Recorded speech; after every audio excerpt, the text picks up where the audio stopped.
Dragi moji prijatelji, ja ne spremam govore, nego pričam onako kako me ponese emocija tog trenutka.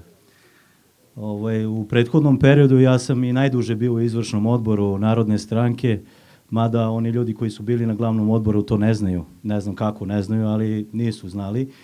6 godina sam bio u izvršnom odboru, 10 okruga koje sam ja dužio, sam obilazio, svakodnevno se čuo sa ljudima, dogovarao, pričao, razmenjivali mišljenja i iskustva i u tih 6 godina stekao mnogo dobrih prijatelja.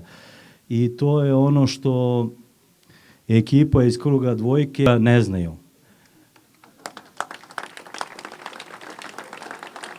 Da bi imali poverenje jedni prema drugima i pokazivali ga, ukazivali, moramo da se družimo.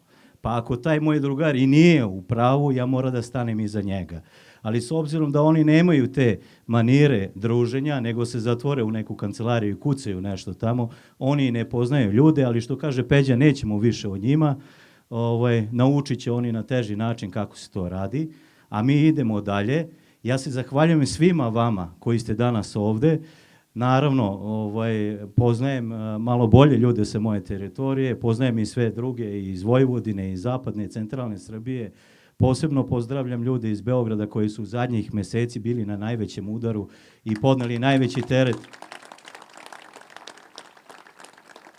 Zahvaljujem se ljudima koji su držali, nisam ja neko ko je to sam držao, ali zahvaljujem se ljudima koji su bili lideri na mojoj teritoriji. Tu pre svega mislim na Dragana Markovića koji je jedan ozbiljan političar, jedan od najboljih u Srbiji. Jovicu iz Leskovca koji je držao taj Jablanički, Đoletu Stankoviću koji je za mene, mora da kažem, najprijatnije iznenađenje, zato što je imao hrabrosti i on i njegov ceo odbor i pameti da kaže ne. Zahvaljujem se mom odboru u Smederevskoj Palanci koji je već 2 puta izlazio na izbore i to je moja korenita podrška, odatle ja potičem i odatle ja funkcionišem.